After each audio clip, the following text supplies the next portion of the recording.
چی کار کردی تو اینستاگرام به فروش رسیدی؟ شروع کردم باشون کار کردم. چقدر در میاری؟ دست رفته تو انار چقدر در میاری؟ این گرفت دیگه. نمیدونستم که اینجوری خوب میشه. انگار نه، من فقط کارام با گوشی، با لپتاپ و گوشی. ثبت سفارش وادی، ثبت سفارش. سلام. این اولین برنامه مصاحبه انار با یکی از دراپشیپرها و در واقع فروشنده های پلتفرم انار که فروشنده موفق انار. سلام خدمت شما و بینندگان عزیز. خودتو معرفی میکنی؟ میلاد تورنج هستم از دراپشیپرهای قدیمی انار. آقای میلاد تورنج. میلاد، من یه سری اطلاعات رو میدونم میپرسم. میخوایم الان توی مصاحبه ببینیم میلاد اصلا کی آشنا شد با انار، چجوری داره تو انار کار میکنه، اگه بتونیم از زیر زبونش بگیریم. ما کی میدونیم، ما هم تقریبا نصفه میدونیم چون میاد الان با یه مدلی سفارش‌ها رو ثبت میکنه تو انار، سودش نمیدونیم دقیقاً چقدر. تا اونجا که بتونیم سعی میکنیم از زیر زبونش بکشیم که در واقع چقدر داره سود میکنه تو انار و همه اینا، یه سری تجربیاتش به شما منتقل کنه، ببینیم که شما باید چیکار بکنید. میلاد جان، کی آشنا شدی با انار؟ تقریبا یه خورده دیگه میشه 1 سال، ولی به صورت خیلی حرفه‌ای از اسفند پارسال.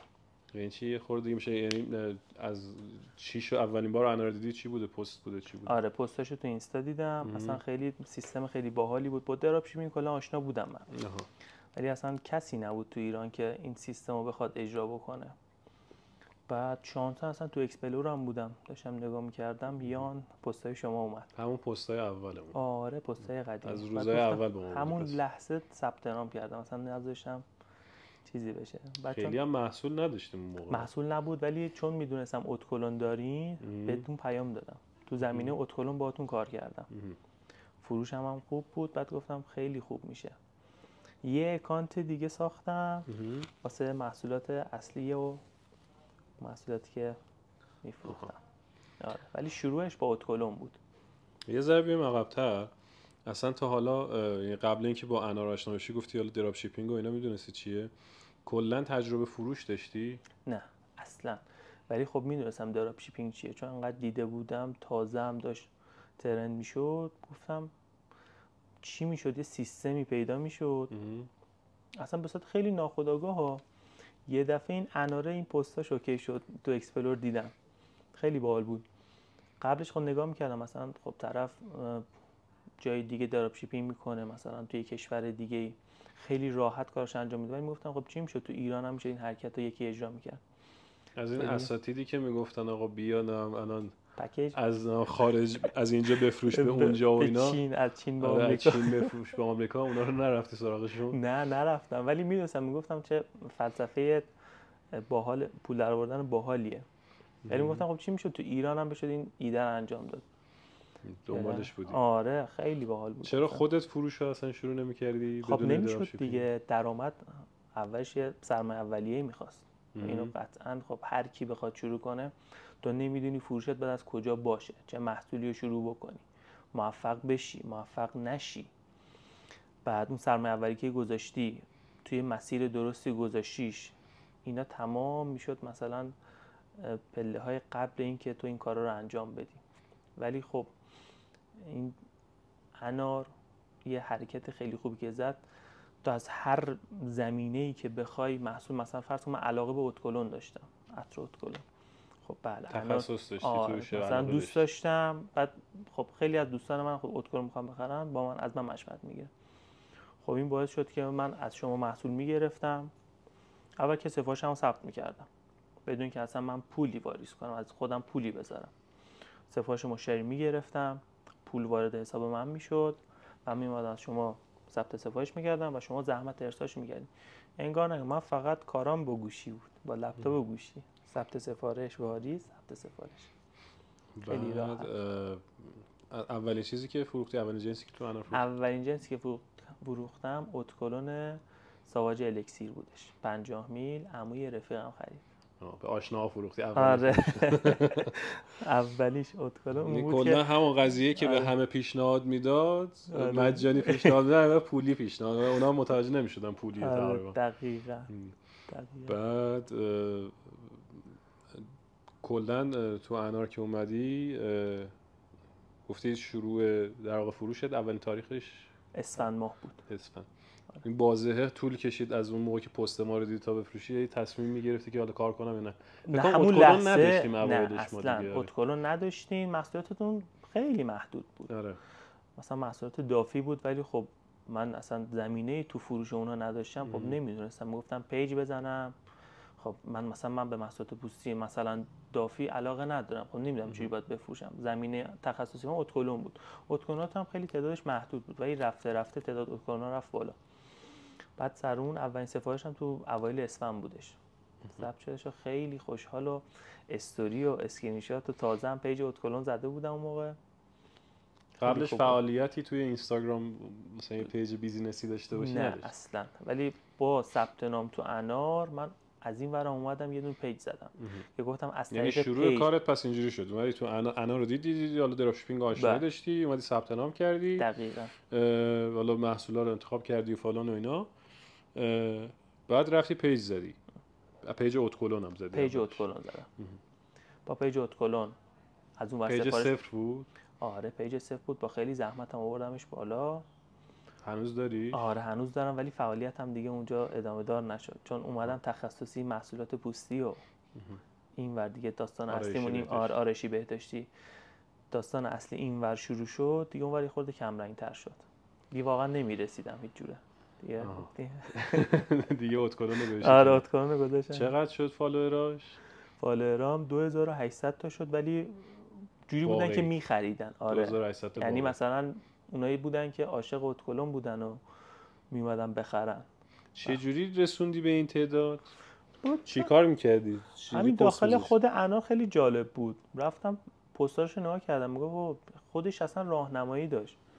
گفت اگه میخوای پستت بره اکسپلور این کارو بکن، این راهنمایی رو بکن، اینجور آموزشای آموزشاش جدی خیلی باحال بود، خیلی تاثیر گذاشت. بعد مثلا یه دونه بود خیلی این ایده های تولید محتوایی که میذاشتی اصلا خیلی خوب بود. من خودم خب کیفیت دوربینم خیلی پایین بود ولی خب با همون ایده ها نسبت یه خورده تغییرش میدادم، یه تولید محتوای خیلی کوچیک و ساده و جزئی با یه خورده ادیت با این برنامه‌ها، یه پست مثلا یه ریلز نسبتا خوبی تولید میشد و با همونا میگم زحمت رو کشیدم به خاطر این بود. با همونا باعث شد که پیج اترم خوب بیاد بالا و خوبم سفارش بگیرم از اونجا. خدا این ترفنده ما یه پیج آکادمی داریم، نه حالا میدونید یا نه. اونجا یه سری نکته راجع به اینکه چجوری تو اینستاگرام تولید محتوا کنید و اینا گذاشتیم. به خدا همینا رو پول میگیرن ازتون، رایگان گذاشتیم اونجا. ما الان همونو پکیج میکردیم میفروختیم، فکر میکنم الان بیشترم عمل میکنم ببین چون رایگانه همه ولش کن، حالا اونجا هست میریم. دقیقاً خیلی از این پکیج فروشه به خدا. آره یعنی اصلا نکاتی که مهمه رو ما سعی کردیم اونجا بگیم و از این نکات زردی که نمیدونم باید نمیدونم توی گوشی تو تکون بدی اول، بعد بره اونجا اون ارور رو بده بزنی روش ریلز تا از اونجا بسازی میلیونی. ما ریلز خودمون میلیونی هیچ کدوم این کارو نکردیم. این همش دروغه، فقط باید یه تولید محتوای خوب داشته باشی. دقیقاً. خب پس شروع کردی یه پیج زدی و فروشت اول با اون شروع شد. بله دقیقاً. کار با انار سخت بود؟ خیلی راحت بود. خیلی راحت، یعنی یه دونه از بهترین اصلا یه دونه سفارش مام آمبرلا بود کرمانشاه. بعد خب من کجا تهران، یعنی تا ثبت سفارش و رسیدن به دستش دقیقاً ما روزی که ثبت سفارش می‌کنیم همون لحظه هم ثبت سفارش‌ها رو انجام میدیم و قطعاً روز فردا روزش ارسال شده. 3 روزه رسید دستش. اصلا میگفت خود بنده خدا انقدر تشکر کرد اون خانومه و هنوزم الان مشتری دائمیم شده. بابا خیلی خوب، خیلی سریع. ما از جای دیگه خرید کردیم، تازه بعد 5 روز سفارش ما ثبت میشه، کد رهگیری 2 روز بعدش ارسال میشه. خیلی سریع، همه چی خیلی سریع و خیلی خیلی خوب رو روال انجام. از این چالش‌ها با انار نداشتی که دیر بفرستیم؟ اصلا یه چیز اصلا دغدغه نداشتم، سریع میگفتم هر جوری شده فرستاده با بهترین بسته‌بندی. من خب اینایی که میان فوش میدن به ما کیام؟ یه سری از این کامنت‌ها فوش نه یه سری خب خرید کنی، بیا از سایت ما خرید کنی واسهتون بفرستین. این چجوری میفرستی؟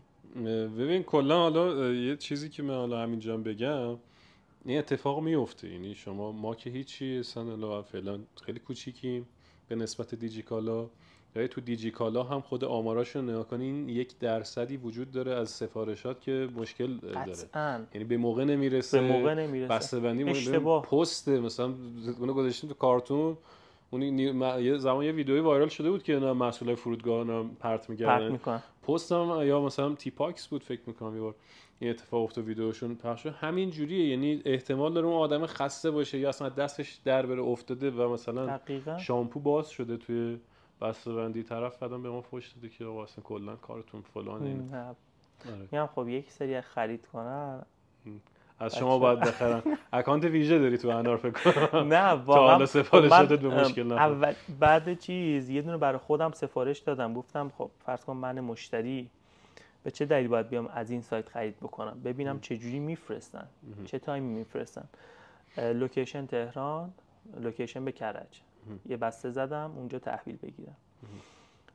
یه دونه مام خیلی ساده آمبرلا سفارش دادم ببینم چه جوری میرسه. بسته بندی در خوده هنوز دارمش، یعنی عکس‌ها واسط میفرستم، هنوز دارم با اون بسته مشمعی خیلی خوشگل بدون که ضربه بخوره، کارتون بسته‌بندی عالی، آیدی سایت خودم خورده، یعنی آدرس کسی دیگه ای نخورده، اسم من اونجا نبود، اسم عکس شما من نخورده، آیدی خودم با لوگو خودم، لوگو سایت خودم خورده. خیلی بسته‌بندی تمیز، خیلی بسته‌بندی شیک بدون که ضربه ای بخوره. اصلا تا حالا نشده سفارش داشته باشم من یکی بیاد بگه فلانی چرا بسته من دیر رسید، فلانی چرا بسته من آسیب رسیده رسید.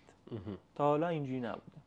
با یه زمان از پیام بابا من شده شامپو فرستادم، مسحوق برقی فرستادم، اصلا یعنی به قدر این اوکی بوده این قضیه. همین هم حس رضایت به من میده، هم حس رضایت به مشتری. الان خیلی از مشتریای من مشتری قدیمی هم مشتری ثابت هم شدن، یعنی یه سری اومده طرف خرید کرده، حقانیت من و سایتم بهش اثبات شده و اومده دیگه داره بازم خریداشو انجام میده. دیگه اگرم من محصول اگر من یه محصولی رو 2000 تومان مثلا ان هزار تومان گرونترم دارم میدم جای دیگه، ولی میاد از من میخره. چرا؟ چون مطمئنه محصولش زود میرسه دسته و سالم میرسه دستش. حالا شانست هم بوده دیگه، چون ما حالا یه ریتی داریم از سفارشاتی که مرجوع میشه یا مشکل برمیخوره. حالا برای تو اصلا کلا نه هیچ کدومش خدا رو شکر خداش من خودم خیلی حساسم روی این قضیه. یا تا حالا یه بارم من خدای خودم نکرده میذارم اتفاق افتاد ما آره. به خدا مرجوع میکنیم، یعنی اینجوری چون ما بعدن سر فرآیند تسویه اینا با تامین کننده و اینا به یه سری چالشا میخوریم، بعد پول ما دیر میشه این وسط، ولی این وسط سعی میکنیم جابجا کنیم. ما یه سفارش هم داشتیم که رفته بود، بعد حالا اونم اشتباه بود چی بود اینا، بعد مشتریش میگفت من بر نمیگردونم شما بفرستید، یه جایی میگفت بابا نمیشه، بعد میگفت کلا دیگه با انار کار نکرد بعد اون فروشنده و اینا میگفت چون من اول بفرستید بعدا من میفرستم. تازه کلی هم با ما کار کرده بودم. ساده بگیم من یه تیکه بگم که استفاده هم بکنیم مثلا توی ویدیوهامون اینا. چی کار کردی تو اینستاگرام به فروش رسیدی؟ اینستاگرام فروشش خوب بود. بعد چیکار کردی به فروش رسیدی؟ مثلا به فروش اول چه به اون فالوور و اینا رسیدی؟ اون فالوورا رو بگم یا فروشه؟ چون این فالوور و فروش با هم دیگه ترکیب. خب ببین یه زمان از فالوورات بالا سای فروشی نداری. اون فالوورایی که واسه من اومده بودن واقعا فالوور هدف بودن و واقعا نیاز داشتن.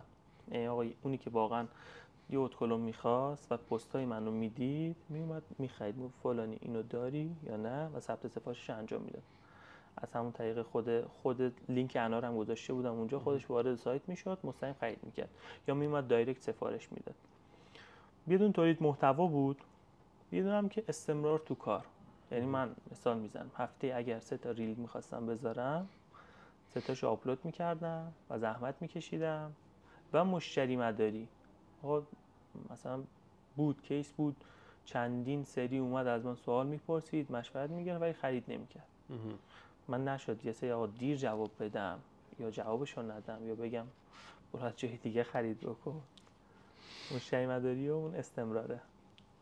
خب چی شد ما رو دیدیم؟ ما تو یکی از ویدیوها میلاد، ویدیوهایی که توی انار هست میلاد هم هست. ما خیلی اتفاقی کوروش بود، برای کوروش مال بود، رفته بودیم که مصاحبه بگیریم بعد گفتیم که خودم اومدم جلو اصلا. شما آره شما دقیقه شد باز خود میلاد بده. آره گفتم ما مصاحبه و اینا، گفت آره ما اصلا کلا فروشنده هستم، دارم از کلم میفروشم. اون کوروش مال خیلی چیز بود، خیلی مشهور کوروش اون موقع هنوز سایت هم چرا همه فکر کنم فروشنده انار تو کوروشن کلا. آره میرم اونجا هم میشناسم. شما خرید حضوری رو ترجیح میدین یا خرید از آنلاین شاپ ها؟ من خرید حضوری رو بیشتر اوکی ام. بنده آنلاین شاپ کلا خرید انجام میدم. من حضوری بیشتر ترجیح میدم. خرید حضوری راحت تره دیگه. خب تقریبا آنلاین شاپ ها خرید حضوری آنلاین 100%. آنلاین شاپ راحت تره. قطعا آنلاینش رو ترجیح میدم. بیشتر مواقع آنلاین شاپ آنلاین خرید میکنم. آنلاین شاپ قیمتاشون مناسب‌تر از بیرونه. آنلاین خرید آنلاین شاپ رو ترجیح میدم حضوری باشه تا آنلاین شاپ. قطعا آنلاین شاپ. اون موقع ماهور استور هنوز شروع نشده بود. اتکلو میفروختم از طریق اینستاگرام. بعد گفتم که خب من که دارم این زحمت رو میکشم، چرا نیارمش توی سیستم دیگه، لوازم آرایشی، بهداشتی. خب خیلی محصول است تو انار، بالای 7000 تا قلم محصول بود. گفتم خب چرا من از 150 تا محصولش استفاده کنم، از این بقیه محصولم استفاده کنم. گفتم چیکار کنم؟ سایت اینستاگرام ماهور استور رو زدم ولی تو متأسفانه موفق نبودم. فروش نداشتم ولی همچنان پای به پای اونور تو اتکلون سفارشا بودش. گفتم خب یه دونه سایت زدم. خب منم خیلی آشناییت با سایت اینا نداشتم، با یه دونه از این سایت‌های آماده که بودش کار میکردم. خدا رو شکر خوب شد دیگه. پس رفتی بعد از این که خواستی الان محصولات دیگر استفاده کنی پس رفتی سایت زدی؟ رفتم سراغ سایت. گفتم سایت زدن سخت بود؟ چطوری بود؟ سایت اصلا سخت نبود، بعد چون من واقعا آشناییت با سایت اینا نداشتم. مثلا از اینستاگرام، از سرویس های سایت ساز آره اصلا با اولین کسی که مثلا تو گوگل یه خورده سرچ کردم، اولین سایتی که اومد بالا و اون موقع خب تعرفه اون سایت برای منم مهم بود، یه خورده شروع کردم باشون کار کردن. بعد شروع کردیم که دیگه گرفت دیگه، نمیدونستم که اینجوری خوب میشه. خودت هم فکر نمی‌کردی؟ آره اصلا خب مثلا فروش اتکلونم در حد این سفارشات نبود. مثلا هر روز مشغول باشی، گوشی دستت باشه، پشت سیستم باشی، سفارش‌ها رو پیگیری بکنی، اینجوری نبود. میلاد خودت کارت چیه؟ من بگم من پرستارم. یه پرستار داریم که تو بیمارستان به چیزا بیمارا مثلا آقا اگه لازم داری این هستش، وسایل محصولات پوستی. به دکترا، به مریضا، بخش سوانح سوختگی اینا میتونی خیلی اصلا یعنی واقعا هم یه بخشی از فروشم مخصوصا اتکلون و مخصوصا محصولات آشنا خوب ازت میکنه. آره محصولات پوستی. پرستارا همشون رنده میکنن. خب بعد پرستاری و خب یه کاری داری، چه اونجا کار همین شیفتی، یه روزای صبح، یه روزای عصر، یه روزای شب دیگه. مثلا در ماه مثال میگم 10 تا شب دارم، 2 تا لانگ دارم، یعنی یه صبح یه عصر، مثلا 2 تا هم عصر تک دارم، یعنی 1 میرم 8 میام. خب چقدر برای فروشگاه وقت میذاری در روز؟ آره میذاشتی یا حالا میذاری؟ اون زمان قدیمه که اتکلون بود خب اون کم بود، تایم زیادی نمیبود. این یکی خیلی اون اتکلونه که اولش به فروش اول رسیدی چقدر زمان میذاشتی؟ تولید محتوا رو در نظر نگیریم، یعنی فروشش روزی 1.5 ساعت اینا با سایت با اینستا درگیر بودم، ولی تولید محتواش 2 ساعت 2 ساعت و نیم زمان بود. روزی؟ آره یعنی روزی تقریبا یعنی نه روزی نبود که مثلا من کمتر از 2 ساعت برای پیج وقت بذارم، یعنی با روزی 3-4 ساعت زمان. آره دقیقاً. یعنی یه کار پارت تایم تقریبا. آره دقیقاً پارت تایم، یعنی اینجوری بخوام بگم پارت تایم. فول میشه 8 ساعت. آره 4 ساعت. بعد این یکی که ماهور استور که شروع شد، سفارش اصلی‌ها کم 4 ساعت زمان میبرد، چون تعداد سفارش‌ها بالا بود. سفارش‌ها رو هندل کردن، جدا ثبت سفارش کردن، اشتباه نکردن، خب این خط قرمز خودم بودش. من سر این قضیه خب بعضی موقع کم می آوردم، من از خواهرم کمک میگرفتم. گفتم آدرس و لینک رو داده بودم، خودش سفارش‌ها رو جدا ثبت میکرد، اون سفارش‌هایی که ثبت شده بود قشنگ دقیقاً هم خودش یاد گرفته بود، کارا رو دیگه قشنگ هندل میکرد. و چون واقعا من بعضی موقع نمیرسیدم، سر این قضیه کمکم میگرفتم. حجم سفارشات رفت بالا که دیگه با سایت حالا به مشکل خوردیم. این حالا جلوتر می‌خواستم بگم. با سایت به مشکل خوردیم. سایت جدیدمون خودمون داریم میسازیم دیگه، وردپرسی نیستش، خودمون داریم میسازیمش. ایشالله به زودی در خدمت نسخه جدید فروش آره، و تجربه جدید از خرید و فروش در سایت. آره ایشالله به زودی. آدرس سایتمون هم در اختیارتون میذاریم. ما تو یه بخش خرید از انار داریم اونجا میذاریم تو سایت تو که بقیه هم ببینن. میخوایم یه بریک بدیم برمیگردیم دوباره. میگن که من چند تا سوال بپرسم. میگم که دراپ شیپرها پرسیدن این که چه جوری تولید محتوا می‌کنی محصول فیزیکی دستت نیست. خب این که کاری نداره، اصلا خود انار بالای 70% خودش هم عکسای با کیفیت رو داشته، هم تو بعضیشون ویدیو. حالا تو بعضیاشون رو خودم چون مصرفی بودش خودم میگرفتم، تولید محتوا تو لوکیشن‌های مختلف تولید محتواش انجام میدادم با کمترین قیمت. بعد یه مورد بعضی هم که استفاده می‌کنم، حالا می‌بینم بچه‌ها استفاده بکنن، خود اینستاگرام بعضیاشون مثلا دافی، کامان، خیلی از شرکت‌های دیگه پستایی که گذاشته بودن با یه خورده ادیت یا یک مقداری از اون پستاشو میتونید استفاده کنید، هیچ مشکلی و ایرادی هم نداره. خیلی عالی. خب یه بریک رفتیم برگشتیم. سوالی که خیلی میان تو کامنت ها و اینا میپرسن، سوال که نه شکایتی که یه عده دارن میان تو کامنت ها، اینه که میگن قیمت ها تو انار خیلی بالاست، واسه نمیصرفه باشه. با این قیمت های گرون ما چیکار میکنی؟ این اصلا به خدا بهونه است. اصلا قیمت پایین که اصلا ملاک نیستش که شما الان دیگه کف قیمت دیگه همه میدونن تروبه دیگه. اگه اونجوری باشه که دیجیکالا و خانومی اصلا نباید بفروشه و چجوری اون فروشش از تروب خیلی بالاتره. تروب حالا درسته این موتور جستجوه اینا رو لینک میکنه به هم، تو از بهترین قیمت خرید میکنی، ولی اگه اونجوری باشه که دیگه دیجیکالا نباید فروش داشته باشه، خانومی نباید الان خیلی از محصولاتی که هم تو انار هم تو سایت من هستش از خانومی، سایت خانومی و دیجیکالا خیلی پایین تره، ولی خب فروش اونا کجا، مثلا فروش ما کجا، مثلا قابل قیاس نیست. اون قیمت پایین رو این اصلا فاکتور بگیریم، اون یا نمیتونه بفروشه یا اینکه توانایی یا سایت خوبی نداره واسه فروختنش یا خوب کار نمیکنه باهاش، وگرنه که چرا بس ماها میتونیم بفروشیم. گرون فروشید شما. شما هم قیمت کف میذاری؟ قیمت کف نه، بعضی محصولات قیمت کف دارن. چرا؟ مثلا رقابتی، خب این هم میشه یه مدل ترفند فروش دیگه. بعضی محصولات خب رقابتی هن. بگو یاد بگیره. آره مثلا ما یه محصول رو کف قیمت میذاریم، مشتری میاد خرید بکنه. خب وقتی میاد خرید بکنه میگه خب من که دارم یه دونه میخرم، من که دارم پول پستر رو میدم، چرا دفعه بعد من که یه محصول دیگرم نیاز دارم. حالا وقتی میاد یکی محصول میخره، تو یکی محصول سودمون نسبتاً خوبه. اگر تو محصول اولیه مثال میزنم که کف قیمتیم سود من 4000 تومان و 5000 تومانه، تو فروش محصول بعدیمون که میخواد همزمان باهاش بخره راحت بالای 40000 تومان 50000 تومان قطعا سوده. و این ترفنده هم جواب داده تو سایت من، اومده طرف مثلا یه محصولی ما کف قیمت بودیم تو همین پنل تورو، من 80 تا 90% سفارشم از طریق توروبه، یک مقدار از طریق دوست و آشنا و یک مقدارم از طریق اینستاگرام. تو بعضی محصول، خب من تو همه محصولات تو توروب نفر اول نیستم، ولی خب تو بعضی از محصولات نفر اولم.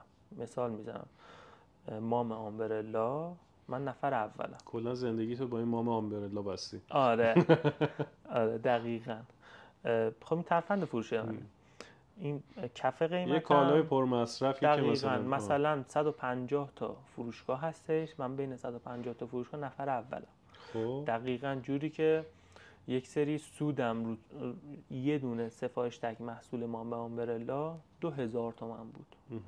این ترفند فروشم بود. طرف می اومد یا تعدادو می برد بالا چون قیمتم خوب بود، شده بود عمده فروش می اومد می خرید. من اینو چیز کردم، محدود کردم، گذاشتم یک عدد بیشتر شما نتونی بخری سفارش بدی. چرا؟ چون واقعا به مصرف کننده واقعی برسه و عمده فروش نه از من بخره خودش بره تو مغازش قیمت بالاتر بفروشه. میذاشتم این محصول رو 1 عدد تا بخری، حالا در کنارش تو دوست داری بیا یه چی دیگه بخر، محصولات دافی بخر، سریتا بخر، هر چیزی که دوست داری.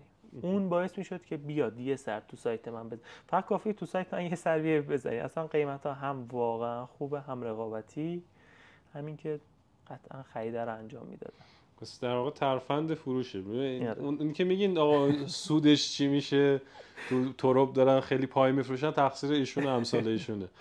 پس یه کالا رو میذاری در واقع که مثلا پرفروشه، با این ترفند میکشونی تو سایتت، بقیه رو داری روش سود اوکی، یعنی تقریبا معقولی میگیری. آره سود معقول، مثلا با 5% 10% تخفیف. همین سودی که بقیه سایت‌ها که راحت انجام میدن. یعنی اونا رو هم مثلا تخفیف دار میذاری دیگه، مثلا یه 5% 2%. آره اونا رو هم باز تخفیف دار میذارن. قطعا همه محصولات من تخفیف داره داخل سایت. تخفیف داره. آره. بعد اینم یه ترفندیه دیگه تو خود تو رو. یه ترفند دیگه هم حالا بگم، تایم بذارید برای محصولات تخفیف دار. مثلا 48 ساعت. یه جا اگر تونستی، اگر رسانه‌ای داری اطلاع رسانی بکن. این میترکونه تعداد سفارش‌ها رو. مثلا انفجاری ثبت سفارش فقط میشه. مثلا این محصول بگو 48 ساعت این قیمت. 48 ساعت مثلا یه محصولی 100,000 تومانه، مثلا بکنش 70,000 تومان.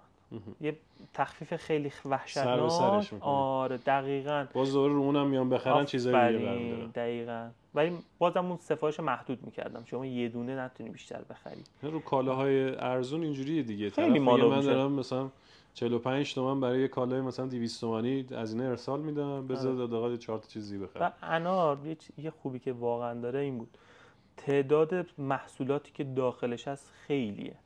مثلا من میگم رو اتکلون میتونم مانور بدم، روی کتونی میتونم مانور بدم. من اصلا محصولات اوایل من محصولات آرایشی بهداشتی پوستینا میفروختم، بعدش محصولات لوازم برقی و اینجور داستان اضافه شد، دیدم فروش اونا چه خوبه. بعدش کتونی، بعدش تیشرت، اینا هم وارد سایت من قشنگ همشون شدن دیگه. این سفارشات داشت همینجوری میرفت بالا. دیجیکالا زدی با انار پس.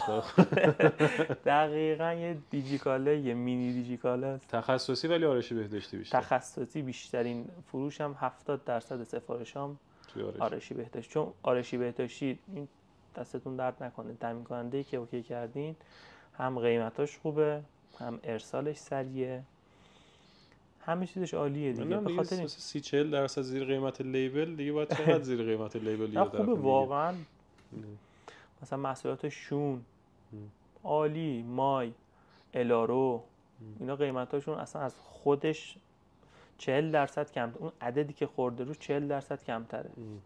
گاهن هم مثلا میشه که چیز دیگه، ما یه طرف مثلا ما همیشه تولید جدیده دیگه، آخرین تو این یه نکته‌ای هم که تو انار هست، ما همیشه چون وصله به کارخونه آخرین تولید. آره. این هم حسن هم آره. یه بدی داره. حسنش اینه که محصول رو دست مشتری میرسه بیشترین تاریخ انقضا رو داره. یعنی یه موضوعی هست که حالا اینجا اسم نمیبریم، تو یه سری سایت ها خرید میکنن و تخفیف هم داره، چه قیمت خوب میاد، مثلا 3 ماه مونده به تاریخ انقضاش و اون محصول یه چیزیه که تو 6 ماه باید استفاده بکنی. یکی اینه، ولی بعدیش اینه که تو همین چالشه میمونیم دیگه. یعنی اینجا ایرانه دیگه، مثلا طرف کالا رو خریده یه سال پیش رو دستش مونده. دقیقاً همین. آره. و با اون دلار اون موقع خریده، الان با دلار الان کالا مونده تو مغازش، مثلا 10 تا محصولش مونده تو مغازش، نمیتونه بفروشه، به سرمایه‌اش هم نیاز داره. یه تخفیف خیلی خوب میذاره تو تورو، محصولش فروخته میشه، محصولش تموم میشه، ولی باز اون عدده هست. چرا؟ چون اون مزه رفته زیر دندونش که قیمت پایین میذارم، بعد یارو میاد یا خرید بکنه یا چیز، میگه ندارم، یه محصول دیگه دارم بذارم به جاش. 90% مواقع مشتری ثبت سفارش انجام میده، میگه خب حتما محصول خوبیه که گذاشته دیگه، این قیمت این بوده، حالا تموم شده، این یه محصول دیگه رو شارژ کرده. خودت هم این طرفا استفاده میکنی؟ نه بابا. بعد یه چیز دیگه، واقعا قیمت‌های توراب، خود توراب مثلا تو تبلیغش میگه که اون ضمانت توراب جدیدن اضافه کرده. یعنی اونایی که پایینن واقعا معلوم نیست. یعنی حتی میری تو سایت زده موجوده، ثبت سفارش میکنی تهش ارسال نمیشه برات. یا با همین موضوعی که میگه همون مشابهشو دارم با یه قیمت دیگه. با یه قیمت دیگه. دقیقاً. خیلی عالی. این اشتراک سنگین انار ماهی 300,000 تومان چجوری تحمل میکنی؟ البته که هنوز به پرداخت اشتراک نرسیدی. نه و اصلا میگم یه عدد خیلی کوچیک و خیلی شوخیه. من الان حالا با اون سایتی که دارم کار میکنم پایه، حالا این عدد رو بذار من بگم دیگه، پایه ماهی 550,000 تومان پایه دارم. یعنی من بشینم مثال میگم 1/7 تا 1/8 هیچی نفروشم از این سایت، تو سایتم 550,000 تومان بعد من پایه بدم. حالا بابت هر ترنوور مالی، یعنی هر سفارشی که انجام میشه، ببین چون من درگاه مستقیم پرداخت نداشتم، درگاه واسط داشتم، من مبلغ 1800 تومان هر تراکنش درگاه واسط برمی داشت و اون سایتی که دارم باش کار میکنم 3400 تومان هر سفارش. یعنی فرض کن مثال میزنم ماهی 300 تا سفارش هم داشته باشی که این عدد خیلی ساده یا خیلی کمیه، 200 تا 300 تا سفارش داشته باشی 600,000 تومان تا 900,000 تومان سایت برمی داره جدا از 550,000 تومان پایه ها. بعد اونورم نزدیک 400,000 تومان 600,000 تومان پول درگاه واسطت میشه. حالا شما فرض کن سودتو این وسط باید حساب بکنی. اصلا میگم این اشتراک انار خیلی خوب شده، یعنی خیلی باعث شد الک بشه. دقیقاً خیلی خوب شد این باعث شد الک بشه. بعد الکی کالاها تو تورو بود با قیمت پایین طرف دقیقاً همین. این به نفع دراپ شیپرها بودش، این باعث شد که به نفع اون انجام بشه. بعد اصلا اشتراک خیلی کار خوبی کرد. مثلا عددم واقعا کوچیکه، خیلی‌ها میگم من خیلی دیدم تو کامنتات، گاهن من خودم رفتم جواب بقیه رو دادم، گفتم بابا شما بیا از سایت خود من، این آدرس سایتم، برو با دیجی کالا مقایسه کن، برو با جای دیگه مقایسه کن. من دارم سودم روی محصول میکشم، بعد با این قیمتم دارم میفروشم، بازم به صرفه تر و ارزون تر از جای دیگه است. شما چجوری میگی این به صرفه نیست؟ شما فقط کافیه به فروش برسی. اصلا این 300,000 تومانه واقعا اصلا شوخیه. ببین یه موضوعی وجود داره روی تامین کالا که خودت میخوای تامین کنی. مثلا یه عده میگه آقا من میرم این کالا رو خودم، مثلا ما خیلی از کالاها تو انار شما بری خودت بازار بخری. یعنی ما چند مدل داریم، ما 3 مدل قیمت گذاری تو داخل انار هست. یکی قیمت خرید عمده است، یعنی یه سری کالاها به قیمت خرید عمده است. شما خودت هم بخوای بری عمده بخری از اون تامین کننده اصلی، همین قیمتی که تو اناره. یه سری کالاها رو ما میریم میگیریم پایین‌تر از قیمت عمده. یعنی الان هست که این کالاها رو، یعنی مشکلی که الان پیش اومده، طرف خرید کسی که از تامین کننده ما خرید عمده میکردن زنگ زدن بهش گفتن که آقا چجوری کالاها تو انار ما خودمون عمده میخریم، انار چجوری ارزون تره توش. دقیقاً یعنی با من هم چند سری تماس گرفتن. آره یه چالشه اینجوری داریم. و یه سری کالاها هم هست قیمت همکاریه، یعنی بین قیمت عمده و قیمت اصلی. ما این 3 تا مدل قیمت رو داخل انار داریم. حالا این توضیح اول. موضوع بعد این که تو خودت میخوای بری کالا تامین بکنی، با این قیمت چالش زیاد داری. ببین تو یه هزینه رفت آمد داری که بری بازار برگردی، اینو باید رو کالاهات حساب بکنی، پیدا بکنی. حالا پیدا بکنی اینو چالشاشو ولش کن اصلا. بعد یه وقت داری میذاری، میری اونجا یه ناهاری میخوری، معمولا تو بازار میری اونا غذا اینا واقعا جذابه. بعد من خودم آخه قبلا پیج فروش لباس بچه خیلی 3 سال پیش اینا داشتم، لباس بچه میرفتم بازار میآوردم پیج داشتم میفروختم. اینا هست. بعد هزینه کرایه اون چرخی که میدی تا سر خیابون بیاره، حالا با ماشین خودت اگه رفته باشی پول پارکینگ نباشه، باید یه اسنپی بگیری یا حالا بالاخره کول کنی اینا رو تو مترو ببری بیاری، اینا بالاخره یه سایدش به تاکسی چیزی میخوره. اینا رو باید بیاری رو هزینه تمام شده کالاها حساب بکنی. بعد عکاسیشه، فیلم برداریشه و موارد اینجوریش که باز یه سری چیزا انار داره در اختیار، یعنی اینا رو هم تا یه حدی داره ساپورت میکنه. دوباره وقتی که میذاری میبری اینا رو تا پست برمیگردی، یعنی هزینه‌ای که دوباره میکنی تا پست میری و برمیگردی، بسته‌بندی و اینا، پکیج اینا رو بذاری روش، این یه بخشی میشه. یعنی تو رفتی مثلا یه کالای 100 تومانی مثلا خریدی 60 تومن، همینا رو حساب کنی قیمت کالا شده 70 تومن. یعنی همین رو بیاری تقسیم بکنی به تعداد کالایی که خریدی شده 70. من اینکه خیلی پول داشته باشی و مثلا برید 100 میلیون جنس بخری، آره اون هزینه سرشکم میشه، ولی معمولا خب آدم کمتر میخره. همین 60 تومانیه میشه 70 تومن. جدای از این من خودم هنوز که هنوزه، یعنی تازه امسال بادی بچه سایز 6 رو ایا الناس بعد 3 سال فروختم، یعنی رو دستم موند، سایز 6ش رو دستم موند. بس سود من تو فروش اون، یعنی تو مثلا یه جین لباس میخری 6 تا دونه توشه یا 12 تا دونه توشه، مثلا رو 6 تایی تو 4 تا رو میفروشی، تازه پول جینتو در آوردی. اون دو تا آخر رو باید بفروشی، اون دو تا هم میمونه رو دستت. یعنی دل استاک چیزی که وجود داره اون، اینا رو بخوای بیای حساب بکنی، ما کسانی که حالا میلاد با ما فروش شروع کرد، ولی یه سری افراد هستن که فروشندن، سایت دارن میفروشن و اینا، به ما زنگ میزنن میگن آقا این قیمت این محصولاتتون اینه، از این بالاتر هم باشه میصرفه. طرف میگه من الان یه کارتون، همین فکر میکنم دافی داشت، میگفت یه کارتون دافی خریدم، تازه گرونتر خریده بود از چیزی که یه کارتون اونقدری که ما میدیم نمیدم کجا؟ آره ما خب خریدی که ما میکنیم خب فرق میکنه دیگه. اونا یه کارتون خب گرونتر اولا خریده بود هیچ، میگفت هنوز مونده و هنوز من به پول خودم هنوز نرسیدم. اینا که میصرفه این تیکه ها رو بعضیا میان واقعا میگن من دوست دارم واقعا در جریان قرار بگیرن، یعنی مشخصه که جنس اعتراضشون اینه که تجربه نکردن. آره دقیقاً تجربه نکردن. یه سری برن بازار برگردن. آره. اون پادرد و خستگی اینا همشون کنار. اصلا پادرد و خستگی شده من دارم ریاضی حساب میکنم، ریاضیش ارقامو بذاری اصلا کنار هم. یه زمان هست شما با دراپ شیپینگ داری 40,000 تومان تو هر محصول سود به دست میاری، یه زمان هست با همه این داستانا 40,000 تومان، همه این داستانا اصلا واقعا اصلا قابل قیاس نیستن. پول پستت هست، بسته‌بندی، تایمی که میذاری. من نهایت تایمی که میذارم اونجا واسه تو صف این که حالا محصول تر، من نهایت تایمی که میذارم گوشیم پیام میاد، ثبت سفارش، پنل انا رو باز میکنم. بابا همینو میگی 4 ساعت وقت میذارم. آره ببین تو حالا خودت بخوای این کارا رو بکنی باشه، یعنی یه کار فول تایم میشه جای پارت تایم. دقیقاً فول تایم. این طرف میگه من کنار کارم برم یه فروشگاه راه بندازم، میشه یه کار فول تایم. تو باید عکاسی بکنی، بعد اینا رو ادیت بکنی. اینا عکاسی مخصوصا مثلا تو لباس یه موضوعی که داره، تو عکسی که میگیری رنگ لباس با اون چیزی که هست فرق و اینا رو با ادیت اصلا یادش میافتم. خودم بعدا که انار رو انداختم میام کاش اون موقع که من واسه فروشگاه بزنم انار بود و اینجوری نمیشد.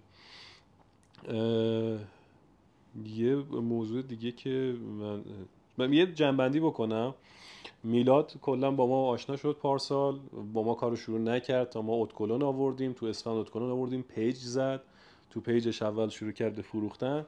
بعد از اینکه فروش دید خوبه و دید محصولات تو انار زیاده، رفت یه وبسایت با سرویس‌های فروشگاه ساز زد و فروشش رو اونجا استارت زد و فروش حالا خوبش رو اونجا تونست تجربه بکنه. اونجا تقریبا به میزان فروشش باید کمیسیون پرداخت میکرد، یه اشتراک پایه 550,000 تومانی اونجا برای سایت سازش داشت میداد و برای سفارشاتش هم مجموعاً بین 600 تا 900,000 تومان حد مینیمم ماهی، مینیمم 600. یعنی مجموعاً 1,400-500 ماهی تقریبا این پایه تقریبا اگه فروشت کم بود. آره تراس فروش من جدا برو بالا دیگه ماهی 300,000 تومان اشتراک انار داره میاد که کمر شکم میشه. این سر همین موضوع ما بحث الان داره یه سایت جدید میزنیم با یکی از دوستاش، یه سایت دارن خود مینویسین دیگه. آره جدا داریم مینویسیم و بازار خوب بوده ایشون. آره میگم انقدر خوب بوده که چقدر در میاری شسته رفته تو انار، چقدر در میاری این حالا بذار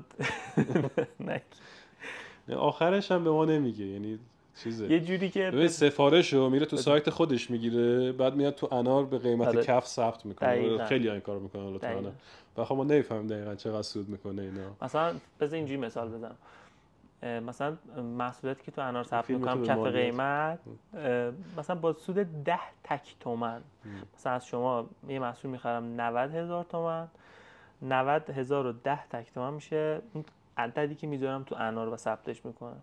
مثلا یه دفعه شما چیزایی که به من پرداخت میکنی 20,000 تومن 30,000 تومن میشه. آره.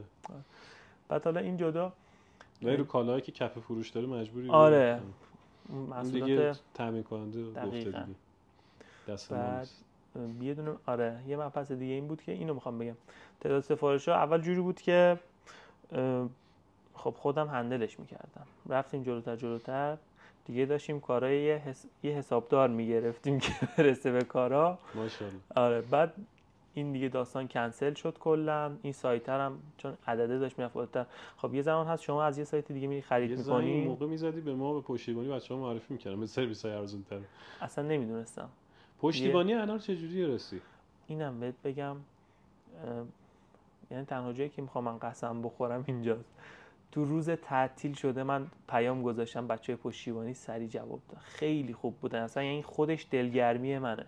یعنی مثلا مشتری مثال میگم فرض کن زنگ زده، گفتم شما یه قطع وصل بکنی، یا تو واتساپ یه پیام میذاش برام تو چیزا پیگیری سفارشا. اینم بگم قبل این همه این داستانا خیلی از مشتری‌ها هستن که عجولن، یعنی همون لحظه ثبت سفارش میکنن، فکر میکنن همون لحظه ما میریم بسته اینا رو تحویل پست میدیم و ارسال میکنیم، در صورتی که اینجوری نیست. حجم سفارش بره بالاتر کلا خودت به این چالش مواجه میشی. ولی خدا رو شکر این قضیه پشتیبانی خیلی دلگرمی خوبی بود. یعنی اصلا شده من 10 شب پیام گذاشتم بچه‌ها سریع جواب دادن. یعنی یا نمیدونم منو جز بچه چیز ویژی گذاشته بودن یا اینکه ما تا 12 شب جواب. آره دقیقاً. من آخرین بار که گذاشتم 10 شب بود، به دقیقه نکشید بچه‌ها آنلاین شدن جواب دادن و پیگیری. خیلی زمان هست میگن آقا باشه پیگیری میکنیم، روز بعد مثلا فرض کن شما پنجشنبه من پیام گذاشتم تلگرام دیگه. آره دقیقاً. تلگرام کلا اختصاصیه تو. آره. یعنی اختصاصی که یعنی فقط فروشنده هایی که فعالن میتونن به تلگرام ما پیام بدن. الان همه آدمایی که دارن ویدیو میبینن تلگرام الان اصلا دسترسی ندارن. آره مثلا دایرکت تو یه ذره دیر جواب میدیم ولی تلگرام سریع. شما فرض کن الان پنجشنبه پیام گذاشتی 10 شب، اصولا باید شنبه جواب بدن دیگه. جمعه هم تعطیل، همون دقیقه به من جواب دادن و این خیلی دلگرمی بود هم برای خودم هم برای مشتری. ما جای اعلام نکردیم که تقریبا 7 در 24 پاسخ گوییم. البته 24 که نیست، در واقع 12 شب دیگه واقعا خاموشیم تا 8 و 9 صبح فردا. ولی از 9 صبح تا 12 شب تقریبا بچه‌ها هر روز هستن. فعال. واقعا هم دمشون گرم، خسته نباشید میگم به بچهای پشتیبانیمون، با اینکه تعدادشون کمه، با اینکه ما هنوز خجالتشون در نیومدیم، ولی واقعا دارن دلی کار میکنن، دمشون گرم. دستشون هم درد نکنه. پس اوکیه پشتیبانی آره. اینا. اوکی اصلا میگم دلگرمی این خودش اصلا دلگرمی خودم.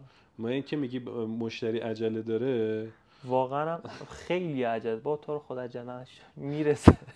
ما یه مشتری یه فروشنده ما این چیزو که آوردیم، دوربین مگنتی تو هم میفروشی؟ اصلا روزهای اول که قیمتش داشت ما گند زدیم به بازار دوربین مگنتی. دقیقاً با انار، قیمت ترکید تو دیجیکالا روزهای اول 550,000 تومان فروخته میشد. انار رو موقع ارائه میداد 290,000 تومان. من موقع از 390 من شروع کردم. اون موقع هم یک تروب بودم. آره ولی خب با سود بالا دیگه.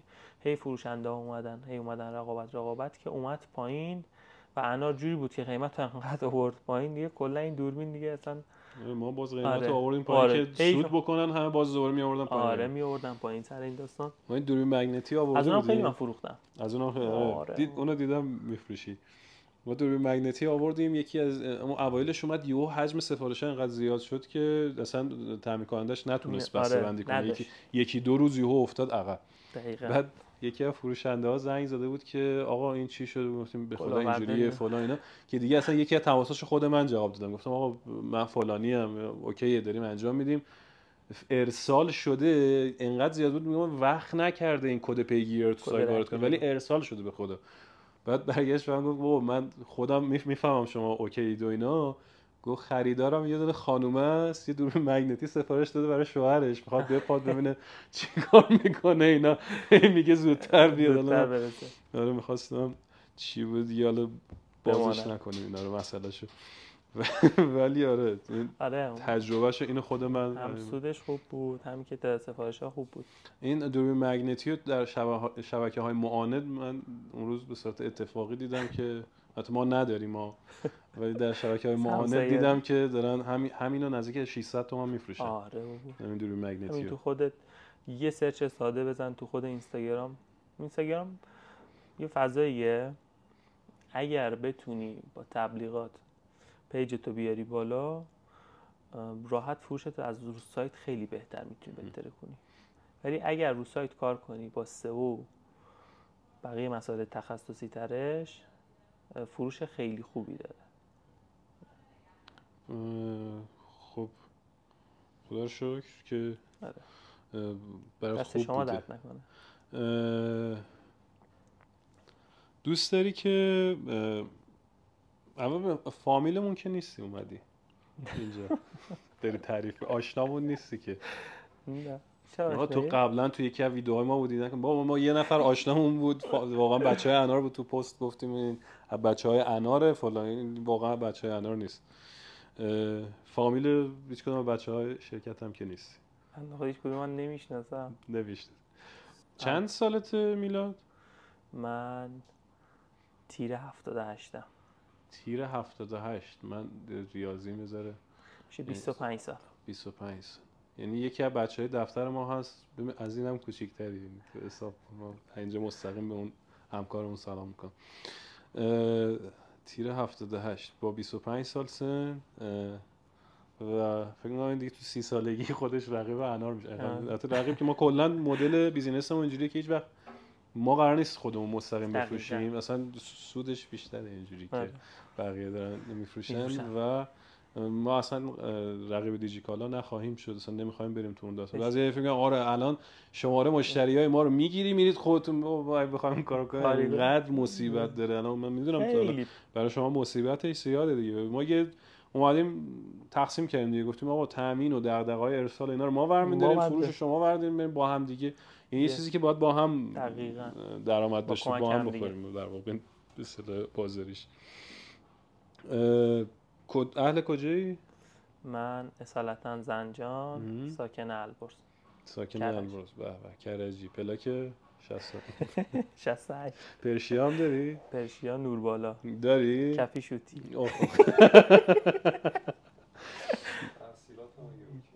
من لیسانس پرستاری. لیسانس پرستاری یکی از تحصیل کرده ها واقعا تو انار. ما خوشحالیم که واقعا کنار مایی. دست شما درد چه فیچری دوست داری تو انار باشه؟ جان؟ چه فیچری، چه قابلیتی دوست داری تو انار اضافه بشه؟ یه دونه پیگیری سفارشات اگر انجام باشه. یعنی چی مثلا کد رهگیری خودش ارسال بشه، هیچ کد رهگیری لینک بشه، یعنی بزنی مستقیم وارد سایت پست بشه، یا اگر تیپاکس وارد تیپاکس بشه همونجا باش کد رهگیری ارسال بشه، یعنی بسته‌شو ببینه کجا تو کدوم مرحله است. این یه قابلیتی که خیلی جذابه. بعد مورد بعدیش در مورد سایت اینکه چیزاش گیر کردم این خورده. این کاتگوری هست که جدا بشه، دسته‌بندی ها اونا قشنگ تفکیک شده باشه. میخوای محصول انتخاب بکنی؟ آره محصول انتخاب بکنی. مثلا اونی که وارد سایت من تازه داره میشه همین محصول قاطی پاتیه. تو فروشگاه من همش قاطی پاتیه.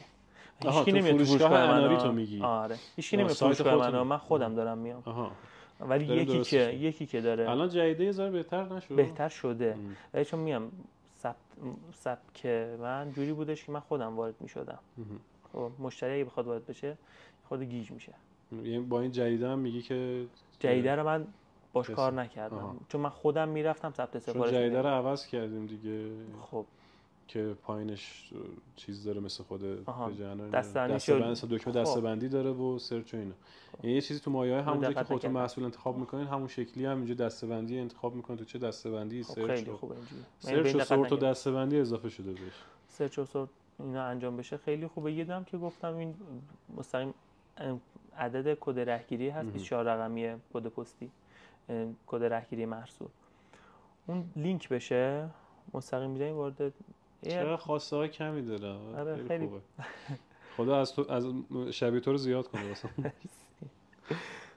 و چه چیزی اذیتت کرده تو انار؟ همون سنگینیه؟ آره اینا بالا یه سنگینی سایت یه خود سنگین جا به جا میشه. محصول توش زیاد سنگینه دیگه. کاربرم توش زیاده. آره کاربرم توش زیاده. و داریم اینو درستش میکنیم. خب اینم حل بشه. این جزء چیزایی بودش که رو مخ نبوده ولی خب یه خورده در طول روز اذیت میکرد. آره توی ساعتایی مخصوصا موقع مثلا تو میخوای بری محصول اضافه کنی به فروشگاهت، این داستان نبوده. شما میخوای بری محصول ثبت سفارش انجام بدی. آره گیر میکنه. دقیقاً گیر میکنه. میفهمم چی میگی. آره دوستان پشتیبانی دیگه پیگیری خود چی میگن پشتیبانی، بچهای فنی عزیزمون پیگیری که به زودی هم توی چیزا معرفیشون میکنیم توی پیج و اینا، ببینید دیگه، خودتون ببینید دیگه. یه سری سوال میپرسم از 1 تا 10 بگو که چه امتیازی به انار بدی. طراحی خود نرم افزار انار، طراحی خودش یعنی کاربری دیگه، تجربه کاربری رو چی بشه؟ اگه اون سنگینیه رو حساب بکنی حساب که کن. جزءش میشه آره 8 از 10. 8 از 10 خیلی خوب گفتی. من انتظار پایین‌تر داشتم. من اون خودم این عدد رو نمیدم چیزی 8 از 10. سنگینیه رو یه خودم فاکتور گرفتم دیگه، چون من سفارش‌ها رو اکثر می‌ذاشتم آخرش به انجام جز بدم. سنگینیه رو بذاریم کنار، مثلا همه درستش چیزش اوکی بود. اوکی با آره. بقیه‌اش.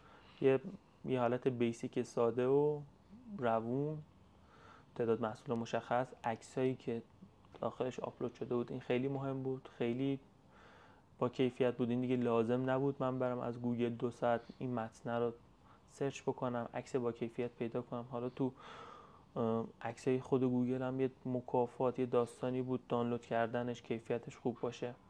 این خیلی خوب بود، یعنی کیفیت عکس فوق العاده بود. یه حرکت خیلی خوبی که انجام داده بودید، خودتون تولید محتوای مثلا بعضی محصولات رو تولید محتوا فیلم و عکس با کیفیت گذاشته بودید. اونی که تو اینستا کار میکرد خیلی براش خوب بود، یعنی حرف نداشت. یعنی خودتون تولید محتوا رو کرده بودین، اون محصولاتی که فقط عکس بودن، عکس با کیفیت، یعنی یه چیز خیلی عالی. اون کربی کلومنا رو بذار بچه‌ها لازم دارن. به دسته‌بندی محصولات از 1 تا 10. دسته‌بندی خود ضعیف بود. نه 1 تا 10 دیگه. از 1 تا 10 من بگم 7 بهش میدم. 7 میدی. آره. راحت باشه. خب من بابا یه جوری نمی‌نازم. یه جوری داره امتیازی نمیده انگار مثلا اونور یکی با چاقو نشسته پشت دوربین میده. نه چون واقعا الان من اذیت نکرده. مثلا من بگم آقا در این زمینه من ناراحتم. کارت بوده اون دسته‌بندی. آره من ناراحتم از دست انار. چرا بابا سفارشم اینجوری دیر شده، سفارشم در دست مشتری. اصلا انقدر این قضیه خوشحالم. حالا جدایی از این شوخی، خب مثلا من کارم یه چیز دیگه بود، اصلا علاقه‌مند شدم به این داستان. خب یه منبع درآمد خیلی قشنگ، خیلی نازیه. ان شاءالله یه روز بشه درآمد اولت کلا. دقیقاً اصلا سعی و تلاشم همینه. این کل توانمو دارم میذارم روی این داستان، چون هم واقعا سودش خوبه، همین که خب یه بسته‌ای فرض کن هست شما با یه کار پارت تایم 4 تا 6 ساعته میتونی به درآمد، حالا میگم واسه اون افراد خوب، واسه بعضیا نسبتا خوب و بعضیا عالی برسی. خیلی خوبه. دستتون درد نکنه شما. قربون شما. تنوع محصولات 1 تا 10. تنوع محصول اینو من 11 از 10 میدم. 7000 تا محصول کجا شما میتونی پیدا کنی؟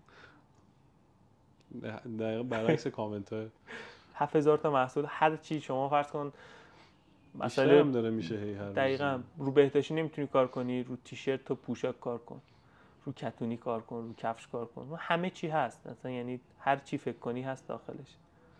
چی به حاشیه سود چند میدی 1 تا 10؟ حاشیه سود تو بعضی محصولات، بذار اول بگم چرا مثلا عدد میدم، یه خورده توضیح بدم. اوورال بگو کلا. اوورال 7. اوورال 7. خب تو یه سریا بیشتره، تو آره دقیقاً تو یه سریا خیلی خوبه، حاشیه سودم عالیه، تو یه سریا رقابتی میشه. من تو حاشیه سود یه چیزی بگم، مثلا ما دوره دنبال هنسفریای اگه اشتباه کیو وای سی بودیم بیاریم تو انار، خیلی پرفروش اینا. دقیقاً. بعد رفتیم نگاه کردیم خرید عمده، یعنی بریم بخریم مثلا 100 میلیون تومان ما بخریم، خودمون بخریم بذاریم تو انار، اصلا کلا بگیم آقا تامین کنندش نمیاد تو حوزه دراپ شیپینگ و اینا، خودمون بدیم مثلا 100 میلیون 500 میلیون ما بخریم بیاریم بذاریم تو انار بدیم شما. اختلاف قیمتی که ما می‌خریدیم با بازار 15000 تومان بود.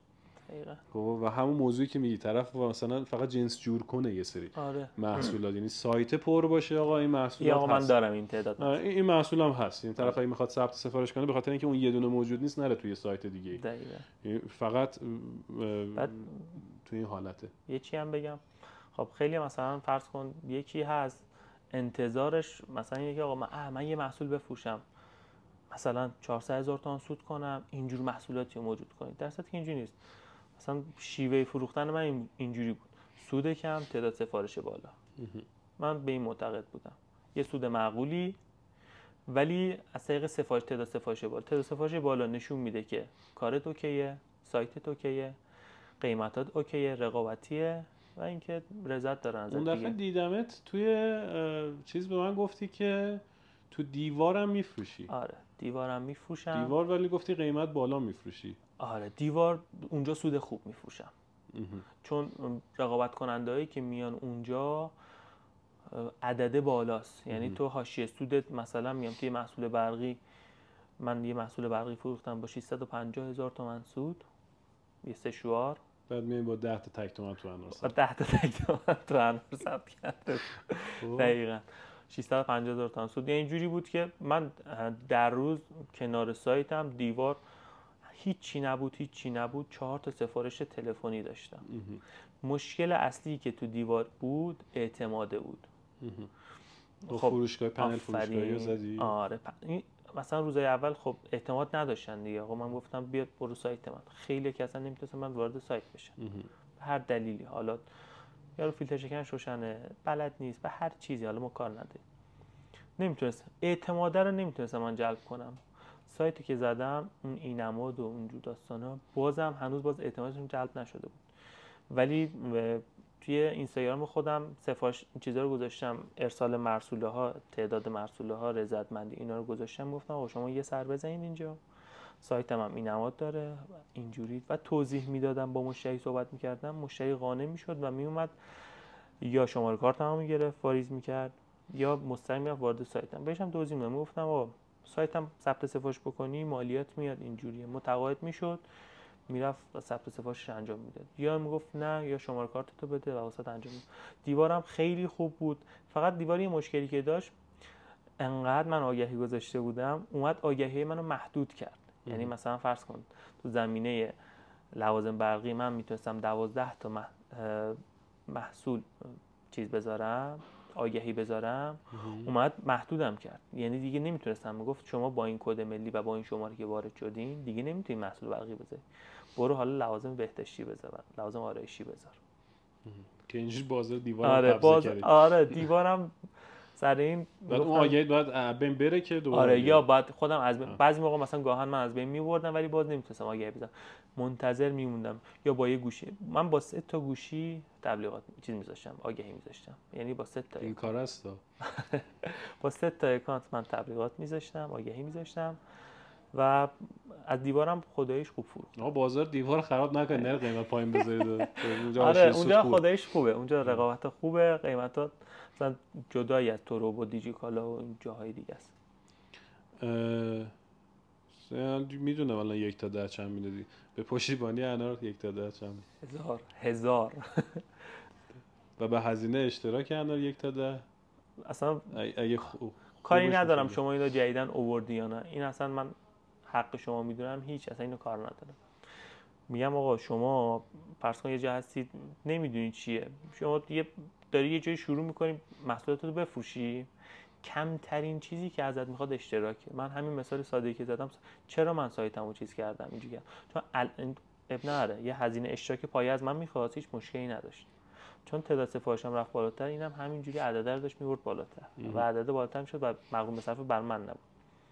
این اشتراک پایه 300,000 تومان اصلا شوخی، اصلا یعنی واقعا با 4 تا دونه محصول من فروختنم این 300,000 تومان واقعا میومد، یعنی با سود خیلی اون چیزا 650 بفروشی که میگم دو ماه در دقیقاً. آره دقیقاً همین.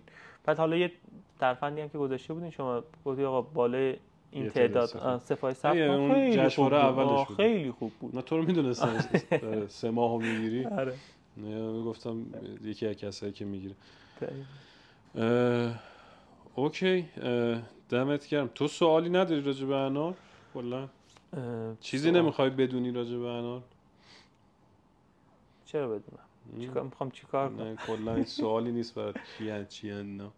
سوال نه، فقط میخوام یه تشکر واقعا ویژه بکنم از هم تیمتون، همین بستریه که فراهم کردید واسه منی که مثال میگم یه شغلی دیگه دارم و با اینکه تنوع بشه برام و واقعا جذابیت داره این کار. حالا جدایی از اون پیامک اومدنه خیلی حس قشنگیه، هم واریزه، هم واریزه سفت هم ثبت سفارش، هم یه حس خیلی قشنگی میده به آدم. حالا بقیه رو کار ندارم، به شخصه برای خودم خیلی حس قشنگیه. به ما اینو حس قشنگی آره میده. اینو واقعا مدیون تیم شما، دستتونم واقعا درد نکنه. انشالله یه روزی به یه حدی از فروش و درآمدی برسم که بتونم جبران کنم برای این تیم. سلامت باشین. همین که شما میفروشین خودش میشه گفت اون جبرانه است و بخوام بگم ما که دنبال پولش نیستیم و فلان، ما خب دنبال پولشیم کلا. همه دنبال پول. آره کلا بیزینس رو راه انداختیم که پول در بیاریم. ولی ولی واقعا واسم اون حس قشنگیه که افراد توی سیستم انار از صفر به درآمد میرسن یا درآمدشون افزایش پیدا میکنه. این تجربه ها رو که با ما به اشتراک میذارن ما واقعا لذت میبریم. یعنی این یه اون حس انسان دوستانه هم واسمون کار میکنه دیگه. خیلی حس قشنگیه که خیلی قشنگه. به درآمد رسیده. یکی دو تا هم مثلا داشتیم که چیز بودن، یعنی اون قشری بودن که نیاز داشتن، اونا به درآمد رسیدن خیلی بیشتر ذوق کردیم ما. یعنی کمکشون هم کردیم اینا یه مقدار، ولی تو اون حالت اتفاق میفته خیلی دوست داریم خودمونم، لذت بخشه برامون. و همین سوالی چیزی نمیمونه به نظر شما؟ اوکیه. دم شما گرم، وقت گذاشتی امروز. انشالله بازم ببینیم. ما یه دوره همی احتمالاً میگیریم با یک تعدادی از فروشنده های انار تو همین دفتر و اونجا حالا سعی کن اونجا یا چیت میل تو بذار اون روز اینا دوره هم باشیم خوش بگذره. ما یه تعدادی رو دعوت میکنیم، شما هم دعوتین اگر تو انار داریم میفروشین. حالا میلاد و ما بالاخره سر اون که توی مصاحبه که می‌خواستیم پست ضبط کنیم دیدیمش، بعد یه تامین کننده میشناخت می‌خواست به ما معرفی کنه، یه مقدار ارتباط اینجوری با هم. من خودم با میلاد پیدا کردم میشناختم برای مصاحبه هم. اولم چون خب قبلا با میلاد صحبت کردم راحت بودم، به میلاد زنگ زدم بیاد. ولی شما اگه فکر می‌کنین که جاتون اینجاست میتونین بیاین تجربیاتتون رو به اشتراک بذارین برای بقیه جذاب باشه، کمکشون میکنه، میتونین بیاین اینجا با هم دیگه یه روز یه گپ و گفتی بزنیم، صحبت میکنیم، خوش میگذره. دم شما گرم، خیلی لطف کردید اومدی. قربونت، مخلصیم. خداحافظ شما.